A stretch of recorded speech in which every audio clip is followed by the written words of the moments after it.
बिस्मिल्लाहिर्रहमानिर्रहीम। अस्सलाम वालेकुम नाज़रीन, पावर शो के साथ मैं हूँ आसमा चौधरी। आज के प्रोग्राम में आपको खुशामदीद कहते हैं। काफिर है तो शमशीर पे करता है भरोसा, मोमिन है तो बेतेग लड़ता है सपाई। हमें ज्वाइन करेंगे जनाब नासिर बेग चुगताई साहब, सीनियर सहाफ़ी हैं, सीनियर तज्ज़ियाकार हैं कि मोहताज नहीं, आपको वेलकम कहेंगे। डॉक्टर हुमा बुकाई हमारे साथ मौजूद होंगी, माहिर हैं बैनुल-अक़वामी अमूर की, आपको भी आज के शो में वेलकम कहते हैं। अस्सलाम वालेकुम सर, सबसे पहले आपसे गुफ्तगू का आगाज़ करते हैं। ये जो आपने देखा जुल्म और बर्बरियत थी फ़लस्तीनी निहत्ते फ़लस्तीनियों के ऊपर, और कल बड़ी एक ताकत के साथ वो उभरे हैं, तो आपको क्या लग रहा है अचानक कहाँ से इतनी पावर आ गई इसराइल के पास, फ़लस्तीन के पास, और लोग इस वक्त सवाल उठा रहे हैं इतना असलहा कहाँ से आया और कितनी ताकत के साथ ये इस वक्त उभरे हैं?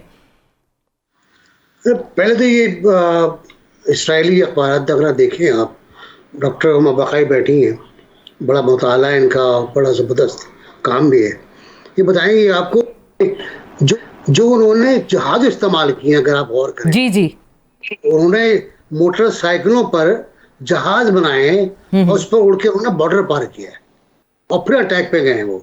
तो ये एक बहुत अजीब व गरीब शक्ल थी मेरे सामने। और जो राइट ब्रादरान थे, उसके बाद मैंने कल देखा पहले बार जिंदगी में कि इस तरह कोई वाक़या हुआ। फिर रॉकेट्स तो खैर वहाँ की इंडस्ट्री है। सबसे बड़ा मसला क्या है कि इजराइल के अखबारात ये बात तस्लीम कर रहे हैं, बल्कि इल्ज़ाम लगा रहे हैं कि ये इसराइल स्टेट की सबसे ख़तरनाक, खौफनाक और मौलिक इंटेलिजेंस फेल्योर था।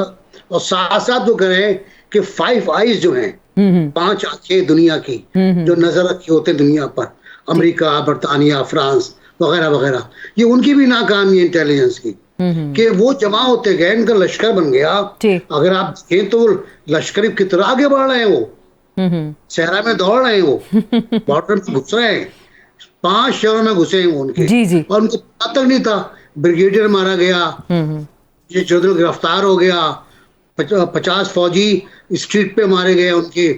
तो ये तो उनकी नाकामी है। और मैं समझता ही हूँ कि सब कुछ आज का वाकया नहीं है। ये आप जो रोजाना 4, 5, 6, 7 फलस्तीनी मार रहे थे ना, तो उन्होंने कहा ठीक है यार, हम रोजाना क्यों मरें, एक बार ही फैसला कर लेते हैं, मरना तो है, तो रोजाना मरते हैं, कोई पूछने वाला नहीं है। वो लाशें चिल्लाती थी, पुकारती थी।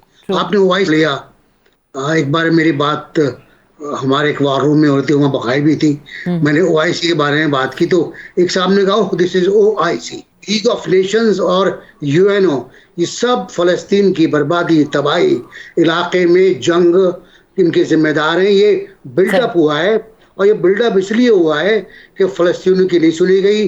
कैंप डेविड हो पहला, कैंप डेविड हो दूसरा, ऐलान बिलफौर हो, कोई भी हो, किसी पे कोई अमल नहीं हुआ।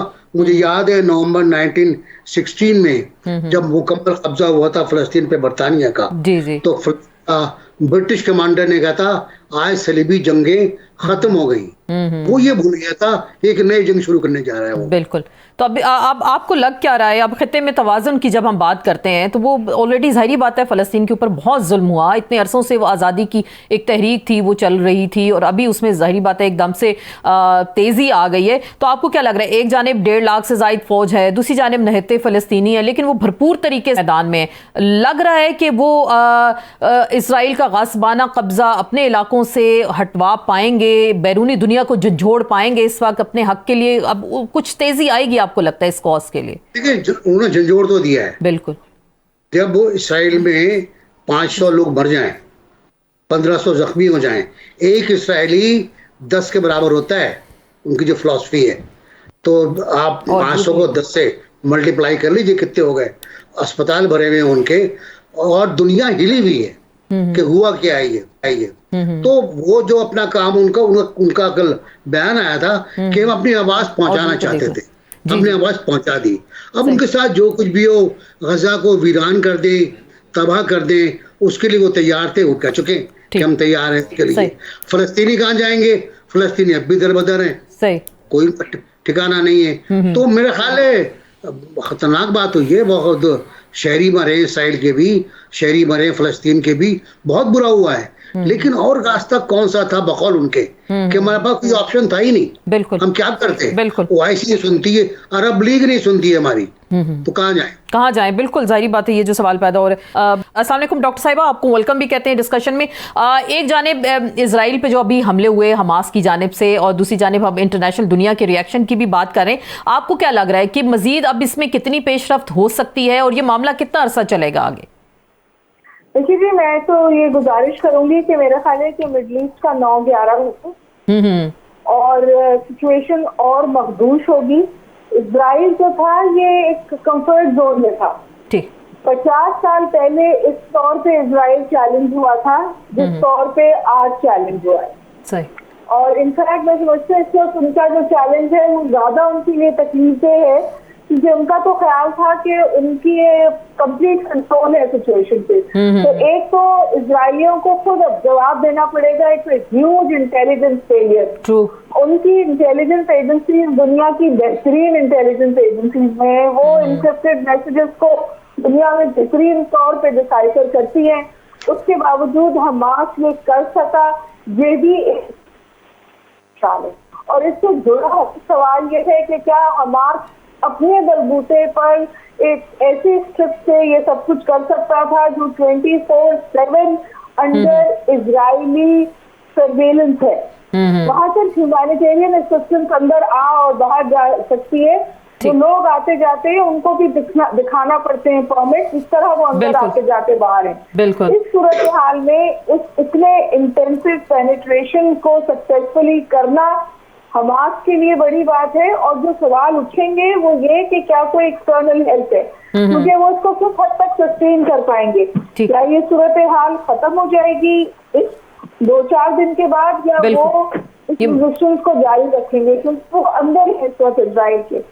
और अभी भी कहा जा रहा है कि वो वहाँ मौजूद हैं और इजराइलियों को ये इंस्ट्रक्शंस हैं कि वो घरों से ना निकले। बिल्कुल। उन्होंने सिविलियंस को कैप्टिव लिया है, उन्होंने सोल्जर्स को कैप्टिव लिया है। जिन लोगों को उन्होंने पकड़ा है ये इनकी बार्गेनिंग चिप है आगे तनाजे को हल की तरफ ले जाने के लिए। बिल्कुल। लेकिन मैं आपसे ये भी गुजारिश करूंगी, मेरा ख्याल है कि झोंझ होगी इस वक्त इजराइल में और गुस्सा होगा। और इजराइल तो नोन है कि वो एक्सेसिव यूज ऑफ फोर्स करता है, यानी जंग का एक असूल होता है रेसिप्रोकल यूज ऑफ फोर्स। बिल्कुल। इजराइल कभी भी रेसिप्रोकल यूज ऑफ फोर्स में नहीं जाता, आम तनाजे में भी। तो इसको तो वो जंग कह रहा है। तो उसका नतीजा क्या है कि एयर, लैंड, सी तीनों तरफ से वो पैलेस्टाइन पे हमला करेगा। पैलेस्टाइन के पास दिफा की क्या सूरत हाल है?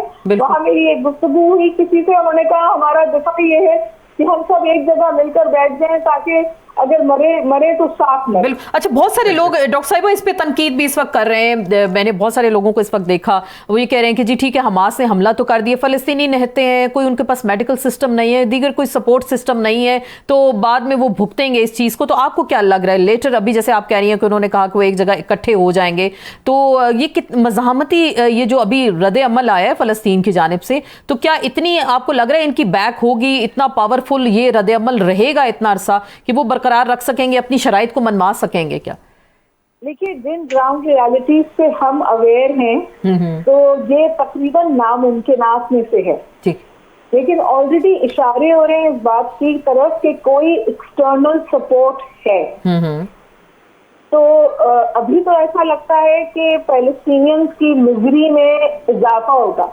इसलिए मैं समझती हूँ कि जो इंटरनेशनल कम्युनिटी है, बजाय इसको कि वो इसको इस तनाज़े में बांट दे कि ये कोई टेररिस्ट ऑर्गेनाइजेशन है जिसने एक स्टेट पे हमला किया है, वो स्टेट भी टेरर स्पॉन्सरिंग स्टेट है। वो स्टेट भी प्रोवोकेशन पे थी और एस्केलेशन हो रही थी, जिसको इंटरनेशनल कम्युनिटी ने इग्नोर किया, थिंकिंग के पैलेस्टीनियन रेजिस्टेंस डेड है, खत्म हो चुकी है। बहरहाल आपने देखा कि पैलेस्टीनियन रेजिस्टेंस जो है वेंजेंस के साथ वापस आई है। बिल्कुल बिल्कुल। तो इस वक्त मेरा ख्याल है पूरा फोकस जो होना चाहिए अस्मा जी, वो जंग बंदी पे होना चाहिए। कैजुअलिटीज दोनों तरफ हो रही हैं, तनाज़ा किस तरह होता है, किस तरह वर्कआउट होता है, इस वक्त तमाम एफर्ट्स जो हैं, चाहे वो इंटरनेशनल ऑर्गेनाइजेशंस हो, चाहे वो यूनाइटेड स्टेट्स हो, जो अपनी पूरी सपोर्ट इजराइल की बैक पे डाल रहा है, इस वक्त जंग बंदी आप, क्योंकि दोनों तरफ जो है वो बात हो रही है, it is turning into a humanitarian जी बेग साहब, सर आप क्या कहेंगे कि जंग बंदी की बात एक तो डॉक्टर साहिबा कर रही हैं कि जंग बंदी होनी चाहिए दोनों जानिब से, और ये जो एक्सटर्नल सपोर्ट की भी बात हुई है, क्योंकि इजराइल ने कहा है कि लेबनान की जानिब से, हिजबुल्लाह की जानिब से भी, वहाँ से भी हमले हमारे ऊपर किए जा रहे हैं, ईरान का नाम डायरेक्ट इसमें आ रहा है, टर्की के कहा जा रहा है कि उन्होंने जासूसी निज़ाम उनको प्रोवाइड किया, ड्रोन्स प्रोवाइड किए, ये बातें अभी हो रही हैं। तो आपको एक तो एक्सटर्नल सपोर्ट वाली बात और जंग बंदी, दोनों पे आप क्या कहेंगे? देखिए, एक्सटर्नल सपोर्ट अगर किसी को है वो इजराइल है। 4 सुपर ताकत उनके साथ हैं और बहुत से मुल्क उनके साथ हैं। बहुत से मुल्क इन ग्लव्स उनसे हाथ मिलाए हुए हैं। मुस्लिम दुनिया की बात कर रहा हूँ मैं आपसे। और बहुत से मुल्क ओपन उनके साथ हैं जो गैर मुस्लिम दुनिया है। तो जो मुस्लिम दुनिया है वो आपके सामने किस किस ने ताल्लुकात कायम किए। और मेरा ख्याल है कि ये जो कुछ है ये फ्रस्ट्रेशन है आले इब्राहिम एग्रीमेंट की। बिल्कुल। कि अभी जो सऊदी अरब बहुत तेजी में है, आपको नजर आ रहा है कि हम करीब पहुंच चुके हैं मुआहदे के। तो अगर सऊदी अरब मुआहदा कर लेता है, ताल्लुकात कायम कर लेता है इजराइल से, तो फिर तो मामला खत्म हो जाता है ना। बिल्कुल। फिर तो पूरा वो जो एक नक्शा बना हुआ है कि सांप का पन मदीने पर है, वहां तक बात पूरी हो जाएगी। मेरा अपना कहना ये है कि ये कोई आर्जी जंग नहीं है। कोई जंग बंदी की बात मैं समझता ही नहीं कि जब तक एक भी फलस्तीनी, एक भी सच बोलने वाला जिंदा रहेगा, वो सब मर जाए वो बात अलग है, एक भी जिंदा रहेगा, ये जिद्दोजहद कंटिन्यू, ये जंग जारी रहेगी। 1917 में फलस्तीन पर बरतानवी कब्जा खत्म हुआ था जी। और उसके फौरी बाद 2 साल के बाद ये स्ट्रगल शुरू हो गई थी। अब जो बार बार नाम सुन रही है, शेख कसीम ब्रिगेड जी, ये पहले शहीद थे जो उसके आजादी की जंग के जी पहले शहीद थे। उनके नाम पर ये रेजिस्टेंस मूवमेंट चल रही है। तो ये रेजिस्टेंस जो होती है ना, ये अपने आप सांस लेती है, बिल्कुल, अपनी हवा से, अपनी फिजा से, अपने मकसद के हसूल तक सर ये जारी भी बिल्कुल आप देखते रहती है। इसके ऊपर आप एटम बम मार दें, कुछ भी कर लें, तो ये करेंगे, ये करेंगे, ये गजा को पामाल करेंगे। ओह माय गॉड, ये गजा को ताराज करेंगे। जहाँ तक तुर्की का ताल्लुक है, तुर्की का बड़ा गार्डेड स्टेटमेंट है, तशवीश का इजहार करते हैं हम और कहते हैं कि जंगबंदी की जाए। ईरान का बहुत ओपन स्टेटमेंट है कि ये फलस्तीनियों के पूरे इत्तेमाद होने का मजहर है। और ईरान के बारे में जो बाइडेन ने भी कहा है कि अभी हम ये नहीं कह सकते कि ईरान का ताल्लुक है, इसका मतलब बयान बहुत क्लियर है उनका, तो उनको शक है ईरान के ऊपर। रशिया ने भी सपोर्ट कर दी एक तरह से, रशिया ने सपोर्ट किया है, हिंदुस्तान ने पूरी तरह इजराइल को सपोर्ट किया, पूरी हिमायत की है। कुछ मशरिक़ वस्ता के मुल्क दाएं बाएं हो रहे हैं, कुछ तो खाली तशवीश जाहिर की है। सिर्फ कतर ने कहा है कि ये मुस्तकिल काबिजाना हिकमत अमली जो थी इजराइल की और उसको सपोर्ट किया गया, उसका नतीजा है ये।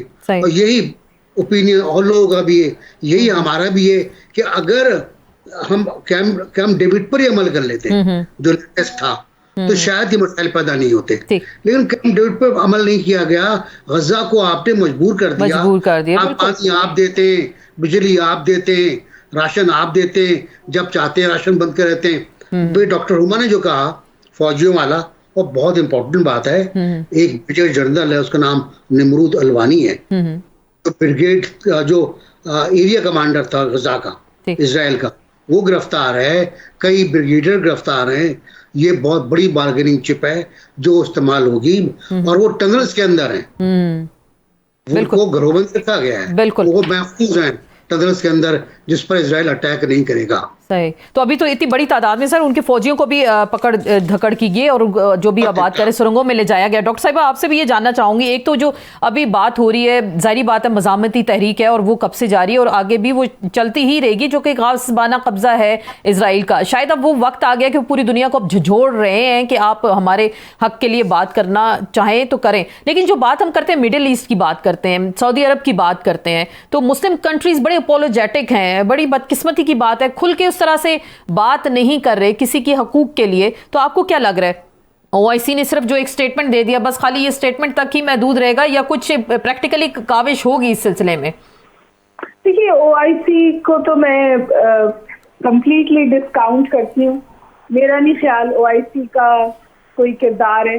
और मेरे ख्याल है ना ही यूनाइटेड नेशंस कोई किरदार अदा कर पाएगी, क्योंकि हिस्टोरिकली जो दो दुनिया में सबसे बड़े वायलेटर्स हैं ऑफ यूएन रेजोल्यूशंस, उसमें सरे फहरिस्त इजराइल है और उसके बाद इंडिया है, और यहीं पर दो दुनिया के हॉटस्पॉट्स भी हैं, आपको इल्म है। लेकिन मैं आपसे गुजारिश करूं, जो पैलेस्टीनियन रेजिस्टेंस है वो खत्म नहीं होगी, लेकिन जंगबंदी जरूर होनी चाहिए। और दूसरी बात यह कि पैलेस्टीनियन रेजिस्टेंस को धचका मिला था जब इजिप्ट ने इजराइल के साथ ताल्लुकात इस्तवार किए थे, तो बहुत बड़ा धचका था पूरी रेजिस्टेंस को।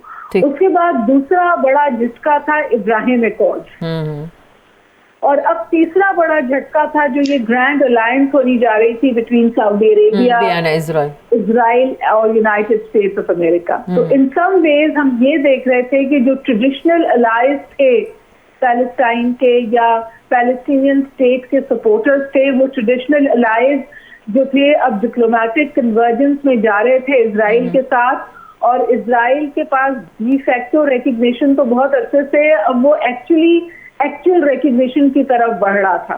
तो मेरा ख्याल है कि ये जो हमला हुआ है इसने स्पैनर थ्रो किया है इस कंफर्टेबल सिचुएशन में या इस कंफर्ट जोन में जिसमें इजराइल मूव कर रहा था।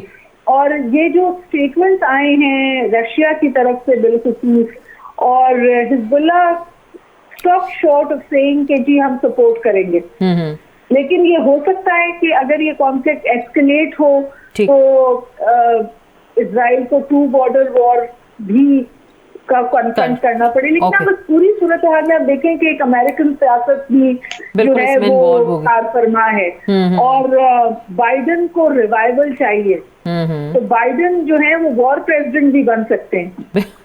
सही, तो अभी बाइडन जो है जी बाइडन वॉर प्रेसिडेंट भी बन सकते हैं, और बाइडन जो है वो इस्तेमाल कर सकते हैं इस तनाज़े को अपनी इलेक्टोरल रिवाइवल के लिए। ट्रू, बिल्कुल। मैं इतना कॉम्प्लिकेटेड इस वक्त मैट्रिक्स है सिक्योरिटी का, मैं आपसे गुजारिश करूं कि जब मैं कहती हूँ कि ये 9/11 हुआ है मिडिल ईस्ट में, तो ये बात शायद खारिजुल इम्कान नहीं है कि बजाय कि हम तनाज़े की हल की तरफ बढ़े, सूरत हाल और गंभीर होती जा रही। बिल्कुल, और भी मुझे खतरा है कि हम इसकी जो एस्केलेशन ऑफ कॉन्फ्लिक्ट है वो अल्लाह माफ करे कोई ग्लोबल कॉन्फ्लिक्ट ना बन जाए। ट्रू, बिल्कुल। मैं कहती हूँ कि जंगबंदी आप बार बार कह रही हैं कि वो नहीं रिस्ट्रेंट आए, बिल्कुल ताकतवर की तरफ से। लेकिन होगा क्या, आखिरी बात करेंगे बेग साहब, वो तो बार बार डॉक्टर साहब कह रही है जंग बंदी होनी चाहिए और ताकतवर की तरफ से ऐसा कोई फार्मूला आना चाहिए। जाहिर बात है जंग अगर चलती रहेगी तो फिर पूरे खत्ते का तवाज़ुन ही अलग हो जाएगा। आपको क्या लग रहा है, अमेरिका ने खुल के सपोर्ट की है, यूरोपीय ममालिक ने इजराइल की खुल के सपोर्ट की है, तो क्या ये पूरी अगर उनकी तरफ से भी सपोर्ट रहती है या वहां से भी असले आता है, इमदाद आती है, तो फिर फलस्तीन बेचारा ये हमास क्या करेंगे, कितने अरसे तक अपने आप को चला पाएंगे?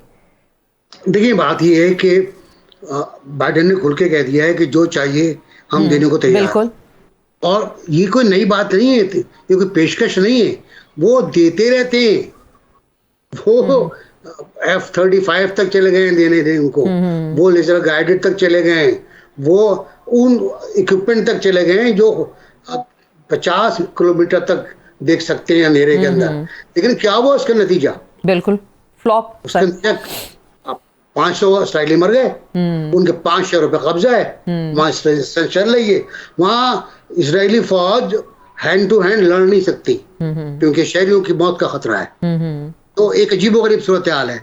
एस्केलेशन बिल्कुल होगी, होनी चाहिए मेरा ख्याल है। ठीक, देखिए कहाँ तक ये मरते रहेंगे, कब तक मरते रहेंगे ये 7-8 आदमी रोजाना दूर से स्नाइपर फायरिंग करके बच्चे मार दिए, स्कूल जाते बच्चे मार दिए, जर्नलिस्ट मार दिए। अच्छा, जर्नलिस्ट को तो अमेरिका ने भी कंडेम किया था, क्या इसराइल को छोड़ेंगे नहीं? क्या सब कुछ भी नहीं हुआ। तो इसराइल तो वो मुजरिम है जिसका कोई जुर्म, हर जुर्म खुशी से कबूल कर लिया जाता है कि तूने सही किया, बच्चा है छोड़ो माफ कर दो।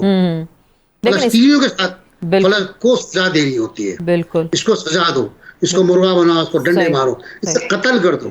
तो अब मेरी कल जो बात हो रही थी वो मुझसे ये कह रहे थे कि हम कब तक बर्दाश्त करें, हम लाशें रोज उठाते हैं, इकट्ठी उठा लेंगे एक बार, एक बार इकट्ठी उठा लेंगे। ठीक। लेकिन मुझे लगता है कि आज जो हिजबुल्लाह ने मॉर्टर अटैक किया है वो एक पैगाम दिया है उन्होंने बिल्कुल कि ये भी हो सकता है, बिल्कुल। ये भी हो सकता है। बाकी मुझे किसी से कोई उम्मीद नहीं है। मुझे एस्केलेशन इस तरह नजर नहीं आती कि सऊदी अरब और यूएई बिल्कुल और मिलके कुछ यमन सब कूद पड़ेंगे फलस्तीन की तरफ से।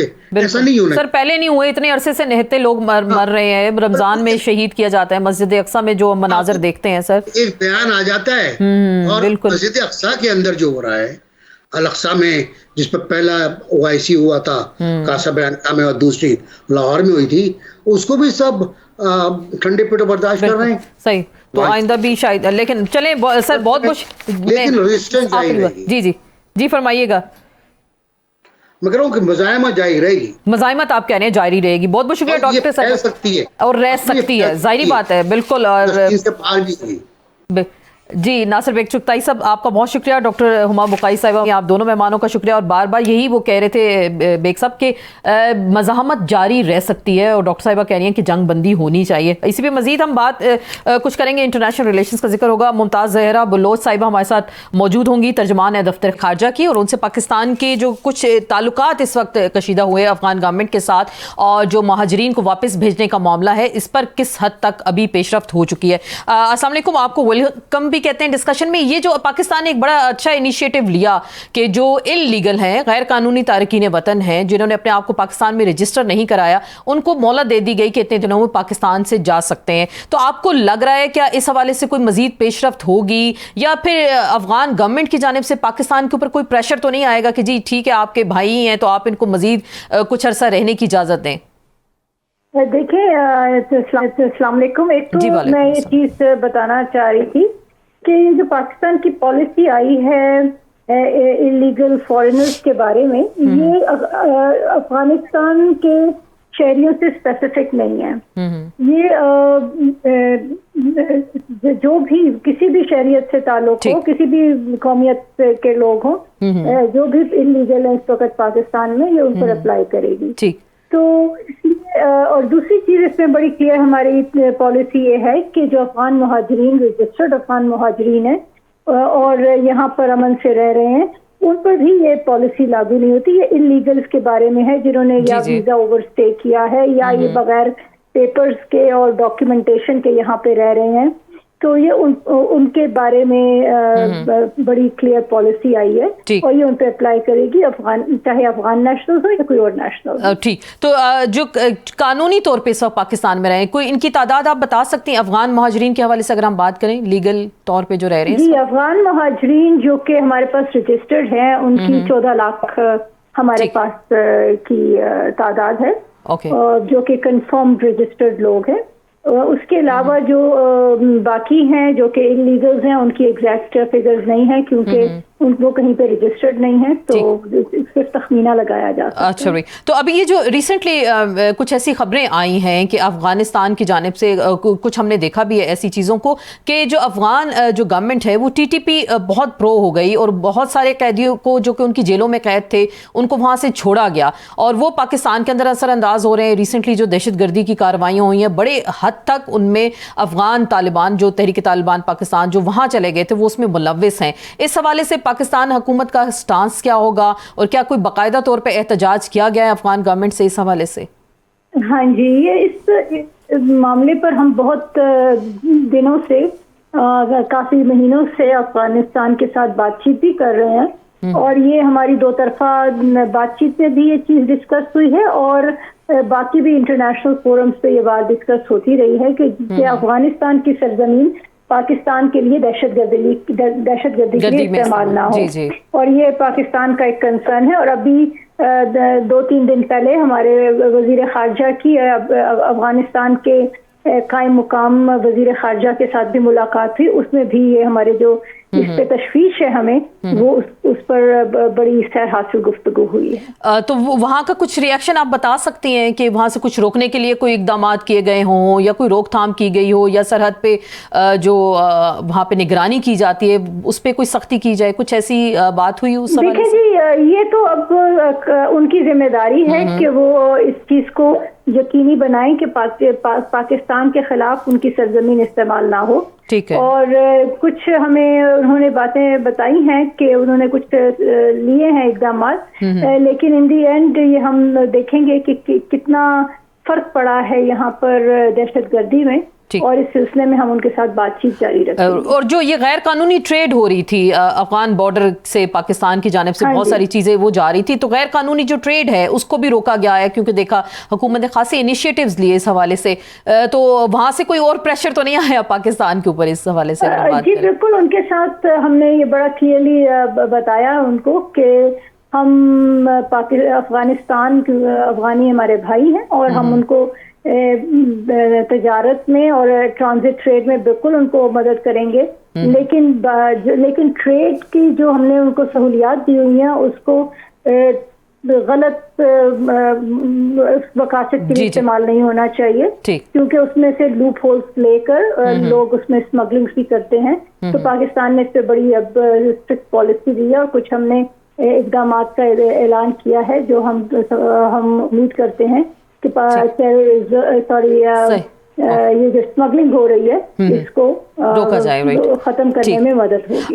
मैं कुछ जानना चाहूँ, क्योंकि वर्ल्ड कप है इस वक्त और पाकिस्तान की टीम भी इंडिया गई है, और आपने देखा होगा ऐसी खबरें भी आ रही हैं कि पाकिस्तान के जो जर्नलिस्ट हैं जाना चाह रहे हैं और कुछ तमाशाई हैं वो वहाँ जाना चाह, अभी तक ताहाल उनको वीज़े नहीं दिए गए। तो कुछ हुकूमत पाकिस्तान की जानिब से बाज़ाब्ता इंडिया के साथ इस तरह कोई सफारतकारी के तौर पर कुछ रिक्वेस्ट की गई है कि जल्द से जल्द वीज़े दिए जाएँ, क्योंकि वर्ल्ड कप तो इस वक्त शुरू हो चुका है?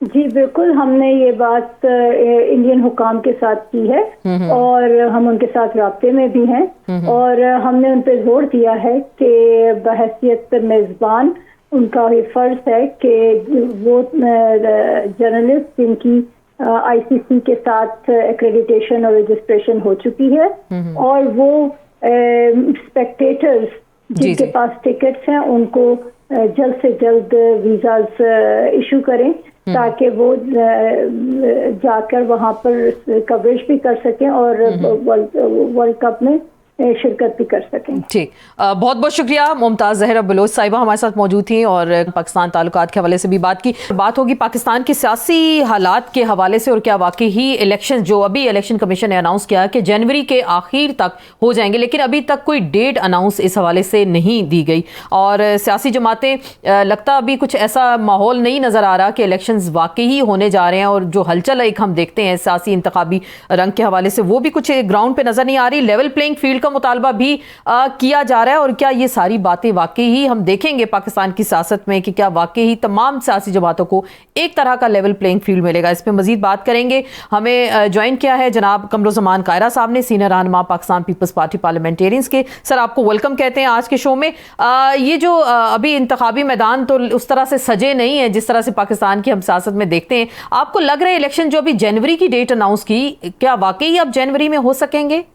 90 दिनों से बाहर तो है जी, लेकिन मुझे जनवरी से आगे इलेक्शन जाते हुए नजर नहीं आते। बिल्कुल जनवरी में इलेक्शन हो जाएंगे, लेकिन अगर अभी क्योंकि सर डेट तो नहीं दी गई इलेक्शन कमीशन की जानिब से, सिर्फ ये कह दिया जनवरी में मौलाना इलेक्शन कमीशन को चाहिए कि वो शेड्यूल का ऐलान कर दे, लेकिन इलेक्शन आगे जाने की कोई वजह नहीं। लेकिन मौलाना फजल रहमान साहब जो पीडीएम में भी रहे, तो उनका ये कहना था कि अभी भी वो ये कह रहे हैं कि जनवरी में तो सख्ती है, मौसम की बड़ी सर्दी है, बर्फबारियां होंगी, तो क्या वाकई इलेक्शन हो पाएंगे इसमें? बर्फ होगी या नहीं होगी, ठंड होगी तो ठंड तो यकीनन होगी, लेकिन बर्फ होगी नहीं होगी कुछ होगा, इलेक्शन होगा। इलेक्शन आपको होता दिखाई दे रहा है। तो ये जो गहमा गहमी होती है कमरुज़्ज़मान कायरा साहब इलेक्शन की, वो हमें अभी तक दिखाई नहीं दे रही। कोई गिले शिकवे हो रहे हैं, कुछ अभी भी कुछ जमातें डर और खौफ का शिकार हैं कि बदमनी है, मईशत डूब रही है, तो वाकई कुछ लग रहा है आपको इंतखाबी गहमा गहमी कहीं? नहीं, इंतखाबी गहमा गहमी अभी 4 महीने हैं इलेक्शन में, इतना जल्दी इलेक्शन का माहौल बन जाना, इतनी लंबी कैंपेन करना मुमकिन नहीं है। जहां तक गहमा गहमी है, मुस्लिम लीग ने अपनी कैंपेन मियां नवाज शरीफ साहब के अराइवल की वजह से शुरू की हुई है, और ये गहमा गहमी का माहौल है। बाकी जमातें भी अपने आप को गेयर अप कर रही हैं, अपने कैंडिडेट्स फाइनल कर रही हैं, लेकिन बहुत लंबी कैंपेन जो है, क्योंकि अभी तो देखे ना इस वक्त हम अक्टूबर में है, अभी अक्टूबर के भी बाकी 20-22 दिन बाकी हैं, फिर नवंबर है, दिसंबर है, जनवरी है, ये 3.5 पौने 4 महीने की कैंपेन पॉसिबल ही नहीं होती।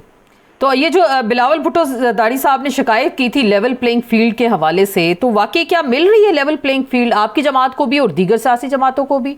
जी, हमारी लेवल प्लेइंग फील्ड के बारे में जो हमारे तहफ़्फ़ुज़ात थे वो जरदारी साहब के सामने रखने के बाद उनको इख्तियार दिया गया था।